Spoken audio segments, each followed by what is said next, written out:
Hi, my name is Andy, and today we're going to be installing and reviewing a Gun Customz 2.5-inch leveling kit on my Dodge Ram 1500. So this kit actually comes in two parts. The first smaller box is actually for the rear of the truck. It's supposed to raise it 0.75.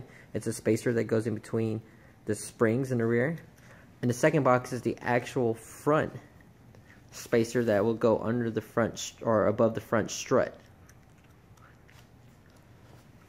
This kit usually runs for about $140 shipped from Gun Customz website. So here it is, all unpacked. Comes with some instructions. The instructions are kind of vague, but I'm mostly relying off YouTube videos like this one to do the installation. Now, I chose this kit because of the construction on it. Now, most of the kits come with like a rubber puck, much like the ones that came for the rear, which are didn't seem as durable as these steel ones that Top Gun actually makes. So in the rear, though, it does come with the rubber pucks. Now these will go above the coils to give us that 0.75-inch lift in the rear. These measure about 1 3/8 inches, so it should truly give us that 2.5-inch raise in the front. So we'll see once it's on and we'll see what the measurement's on. I took the measurements before I started this thing on the truck itself. I was measuring at 39 in the rear, 39 inches in the rear, and 36.5 in the front. So you see I have that almost 3-inch rake, that 2.5-inch rake on my truck as right now. Okay, now I got the tires and wheel off. Make sure you use the appropriate size jack stands. This truck is really heavy, so just for good measures, I actually have two 4,000-pound jack stands underneath it.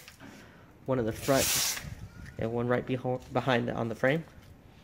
So now what we're going to do is we're going to jack slightly up on the lower control arm to separate the upper ball joint from the spindle wheel, where it attaches to the upper control arm. Now you're going to use a 2-arm gear puller so as not to damage the ball joint rubber boot, or you can just go old school and just slightly hit it with a hammer and it should separate.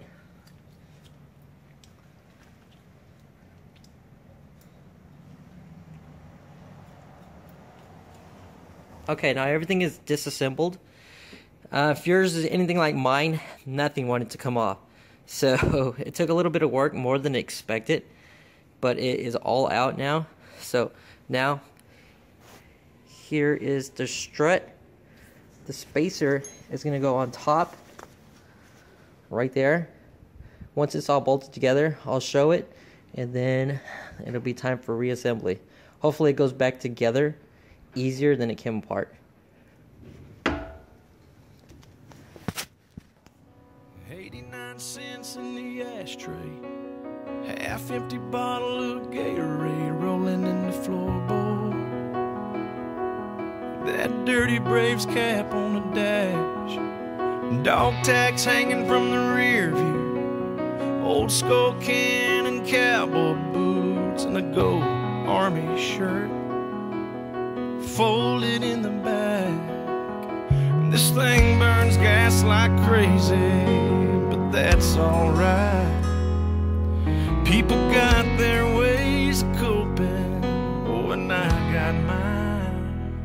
I drive your truck.